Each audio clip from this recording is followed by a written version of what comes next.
my name is Win and welcome to my channel.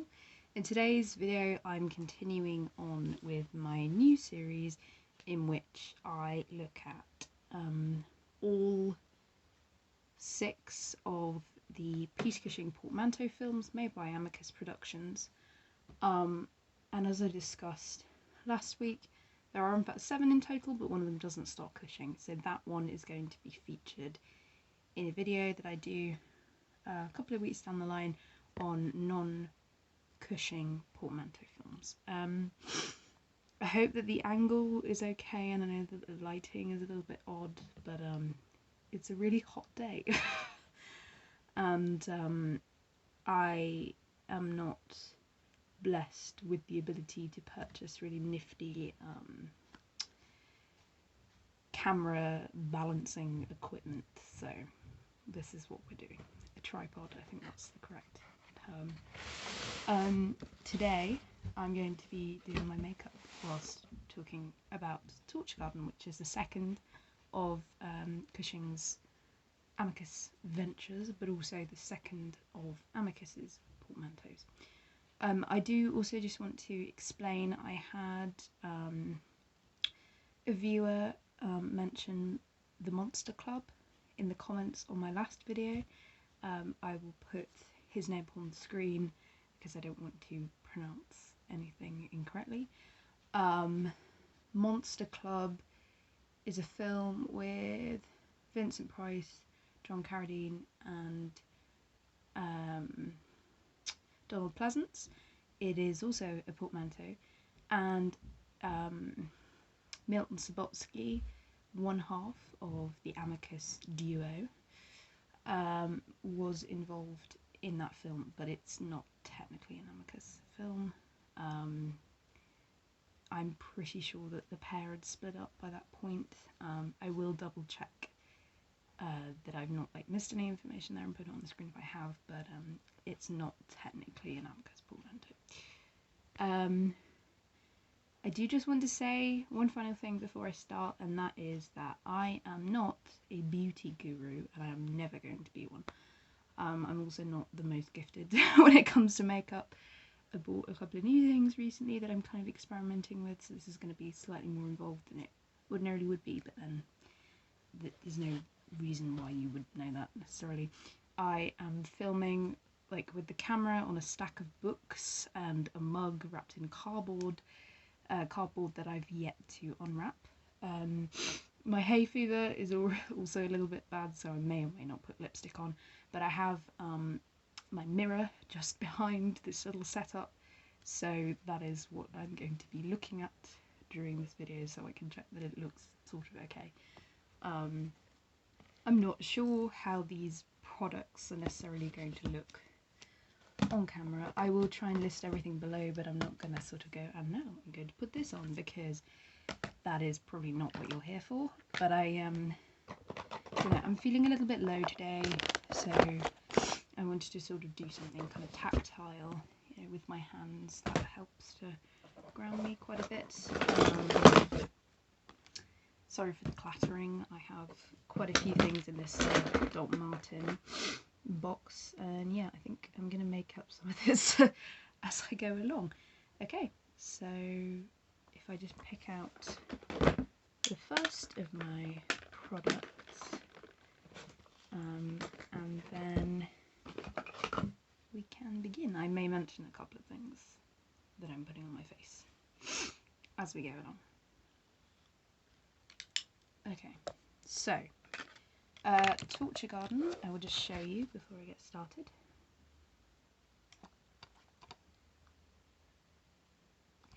I have a transfer copy which I purchased off eBay, and that is because it's not a film that is readily available in the UK. As such, I believe it was the second to last portmanteau film that I watched, the last being From Beyond the Grave, which is indeed Amicus's last portmanteau. It has been since released by Torture Garden, by Arrow, on Blu-ray, but it's quite expensive. And as I have mentioned before, I'm not really like a Blu-ray fan. I like having DVDs because you can watch them on most disc playing devices. But I do have a couple of DVDs, Blu-rays rather. Of course, the last film that I reviewed for my last video was Dr. Terror's House of Horrors, which I do actually have on Blu-ray because it was a limited edition steelbook. I think I also mentioned I have a couple of extended cuts on Blu-ray because they weren't available on DVD in their extended form. I am definitely a believer that extended cuts are a cash-in for the company, but I still like to own them because why wouldn't I want extra screen time with my favourite characters and my favourite series. I am not a cheapskate when it comes to DVDs. However, I do prefer to buy secondhand or indeed to support local businesses. For those of you that don't know, transfer copies are, well, copies in which a film is transferred from one disc to a new one. It isn't the same as a pirated copy that you might buy at a dodgy market, that I'm sure we've all heard of, in which you see the okay, I've just swallowed some dust or an insect. That's nice.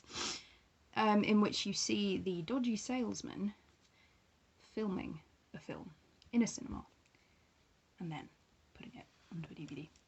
It's not like that. I'll be honest, I don't know the entire legality of the situation, but I suppose it's marginally less bad than watching things on Potlocker. So it is a film that is transferred from a video or a DVD that once was released in the UK, and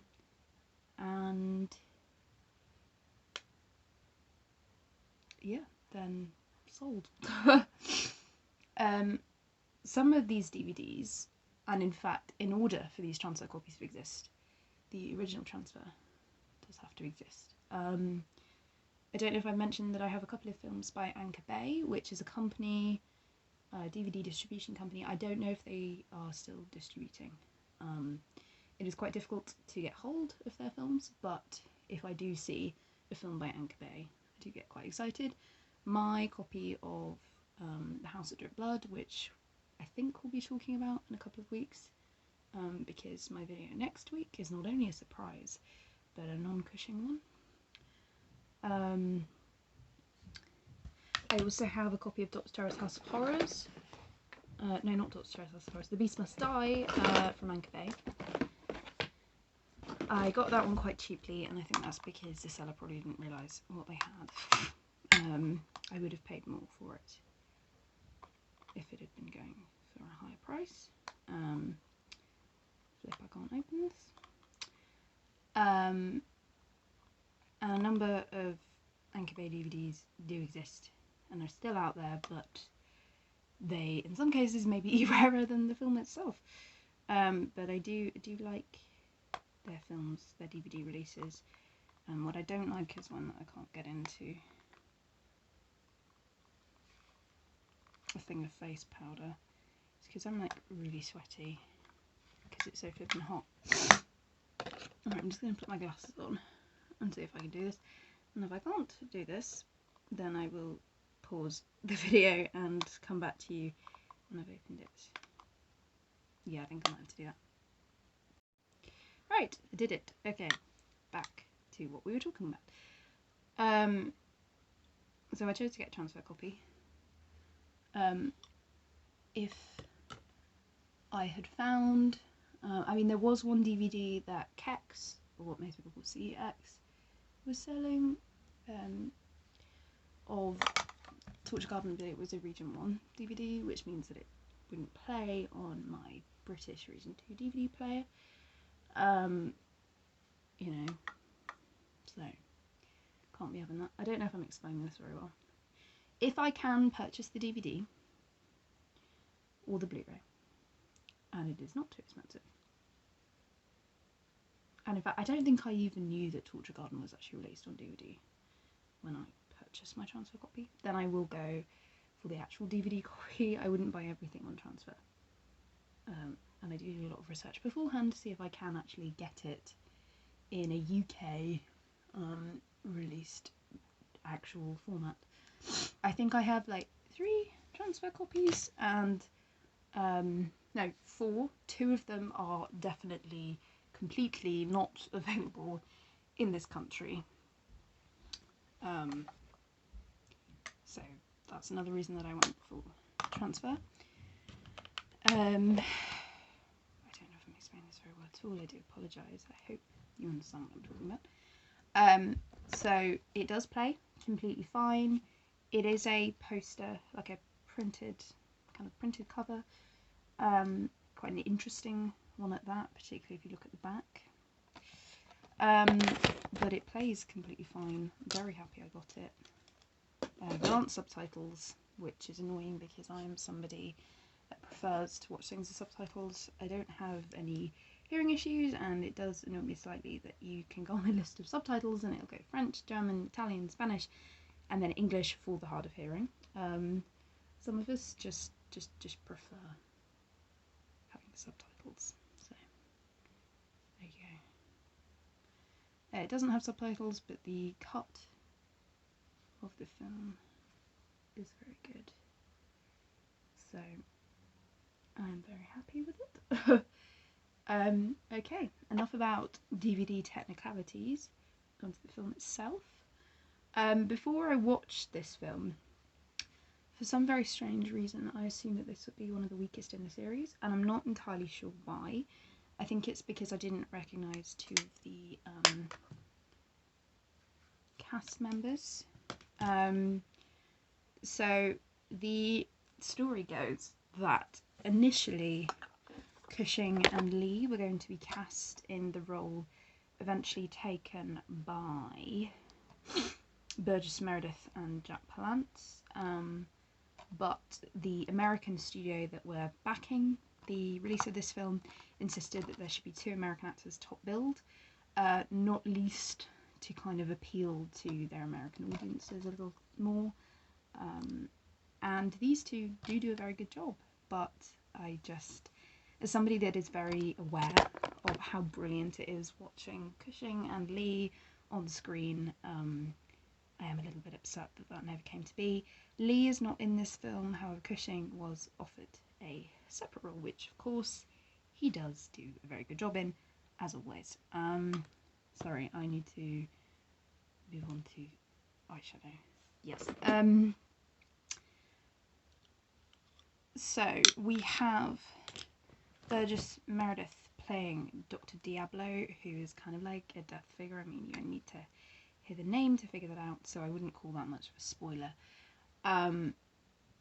And this film, because of the inclusion of Dr. Diablo, is one of 3 in this portmanteau series, which features a kind of death figure in the framing story. And I think this is probably one of the weakest of the framing stories. I know that some people may be thinking of Vault of Horror, which just sees the characters in a room after going down in a lift, and that one doesn't have a sort of host almost. You know, the kind of Dr. Terror figure. But I like that because they're having to lead it themselves, so the chemistry, charisma of the actors is very good. In this kind of death figure vein, we have Dr. Terror, which is of course the best, despite Cushing's questionable German accent. It's not as bad as his accent in The Beast Must Die, I can assure you. And then we have Ralph Richardson in Tales from the Crypt. Odd character, but watchable. I am not against Burgess Meredith entirely, and I'm certainly not against him because he's American. I am not anti-American. I am not anti-American actors. And if you are a fan of his other films, do let me know in the comments. Do let me know if you have any recommendations. I'd like to know if you think that this is one of his best roles or not. I feel as though he overacts a tad, but I don't know. Let me know. I think comparing it to other roles in the series, other kind of framing hosts, if you will, let's go for that. I think this is one of the weakest, but it's not bad. I definitely get a sense of, because it's set in sort of like a horror circus, it gives me Waxworks vibes, which is a story in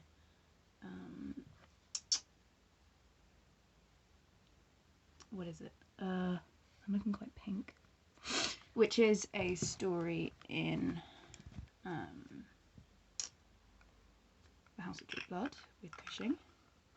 So I like that. I like that it's quite pleasingly ghoulish.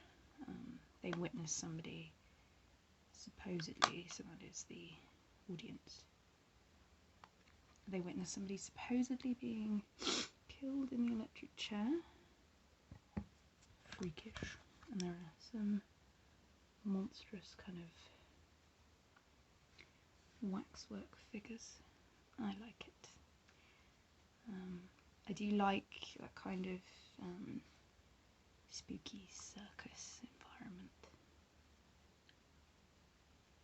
Definitely. How does that look? I think that's okay. I have an awful lot of powder on my face right now.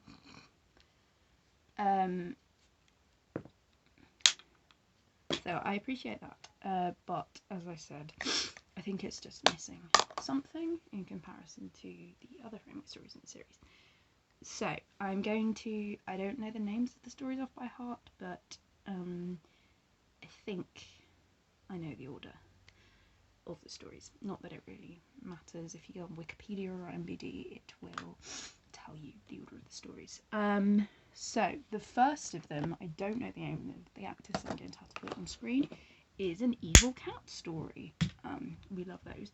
If you've not seen The Uncanny from 1979, I believe, then you absolutely should. It's a portmanteau about evil cats, and I will be, sorry, I've got some powder on my nose. I will be exploring it in my, I was going to say non-Cushing portmanteaus. I'll have that as maybe like an honourable mention because it is a Cushing film, but it is not an Amicus. Love evil cats. I am definitely a cat person versus a dog person, although I don't get militant about it. If you like dogs, that's fine. I'm not completely against dogs, I just get a little scared of them because we were chased by a border collie down a hill near my house when we were very little, and I've not quite forgotten that experience. But I prefer cats, although I'm allergic to them. For that reason, it's sort of funny watching evil cat ones, but also slightly spooky. This story sees the reign of terror of a familiar. So a witch's familiar. Rather confusingly though, played by a tortoiseshell cat, famously, exclusively a female breed.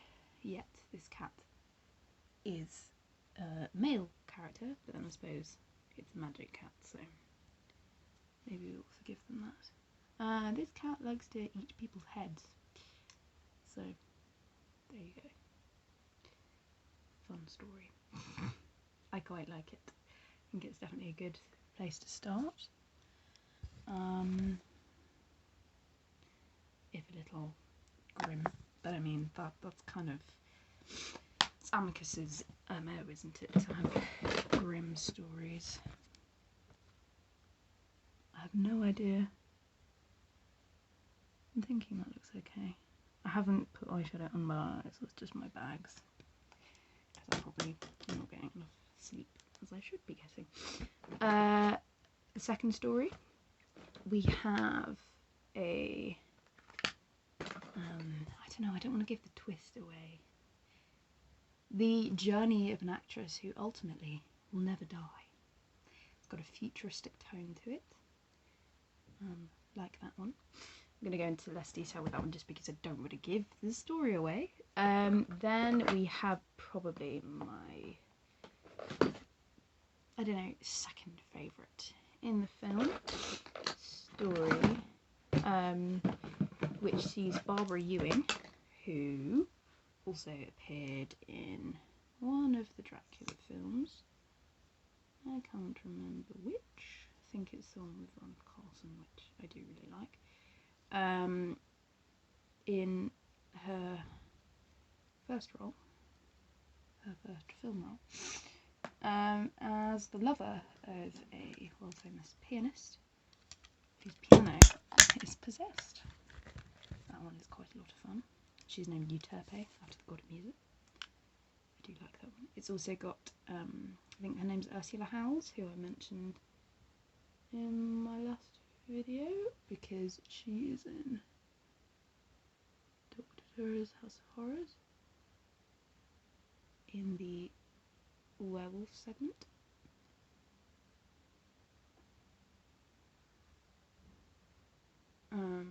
Next we have, oh, someone I've missed.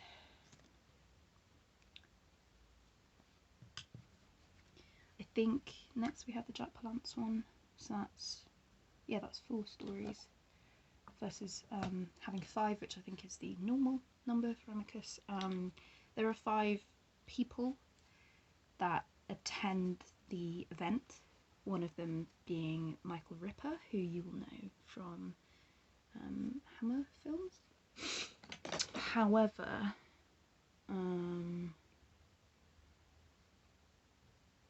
just trying to figure out what lip events were. I don't want to wear anything too dark because it's a really flipping hot day. We're near this one, which is called Vampire.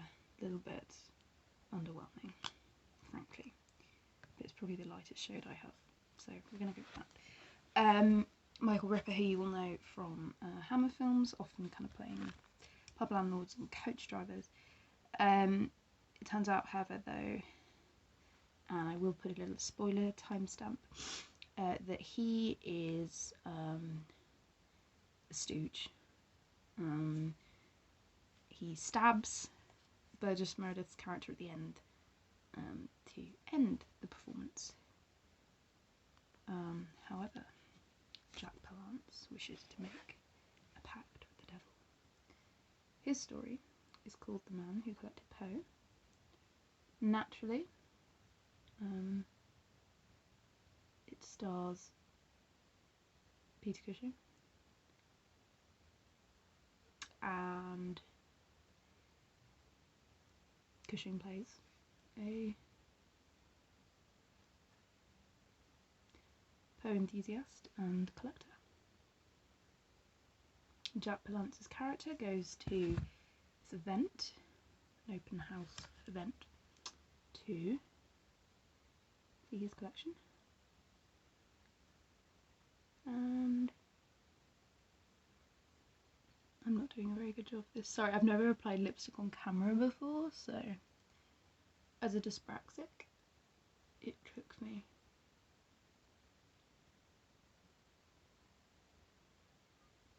a long time to learn to apply lipstick, and I think I'm slightly nervous because I have an audience.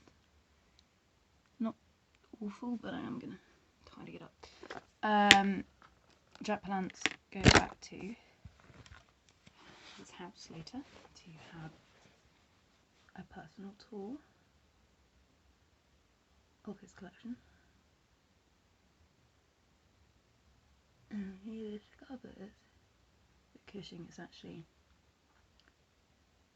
resurrected Poe.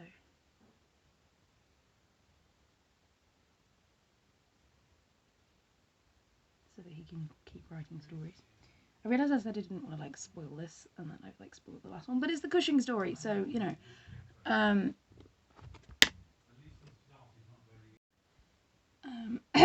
Ooh, sorry. And yeah, Jack Palance knows his secret, and he wants to be the only one that knows it, and we will leave it at that. But yes, by the end of the film, Palance wishes to make a deal with the devil. Yeah, apologies for the slightly kind of unbalanced nature of this review, in that I kind of spoiled some of the stories but not some of the others. I am still going to keep the second, I think, story about the actress a secret, just because I think that one is one of the grimmest twists. But yeah, overall I do really like this film. The music, again, is very good. The tone is also very good, and the cast is brilliant. I mean, what more could you ask for from an Amicus portmanteau? I don't think I've done a completely awful job of my makeup, so that's good. And I've really enjoyed doing this. I hope that this review was, well, didn't drag on in any shape or form, and I think if I were to sort of categorise all of the portmanteaus, I would maybe put this one probably bottom, not because it's a bad film, but just because in comparison to the others, I don't think it's the best. It is, however, really good. I think I mentioned in my last video, there is not a bad film in this series at all, but this one is my least favourite. Let me know what you think in the comments. Have you seen Torture Garden? What do you think of Torture Garden? Do you think that the name is a tad overkill, even though there is no Trifid-esque story, unlike the previous film, which does have a Trifid story? Yeah, let me know in the comments. Also, let me know if you'd like me to do other makeup-y videos. I do really enjoy watching makeup videos myself, and I've always had a little part of me that kind of desired to talk a little bit of makeup on a YouTube channel, so let me know in the comments. Thank you so much for watching, and just as a reminder, next week's video I have a surprise for you, and then the week after we will get back to this portmanteau series. Thank you so much for watching, and as I said, let me know in the comments what you think and how Torture Garden appears on your list of the 7 in total, and that includes Vault of Horror, but also of the 6 that does not include Vault of Horror. Take care, everybody, and I will see you next week. Thank you so much for watching. Bye!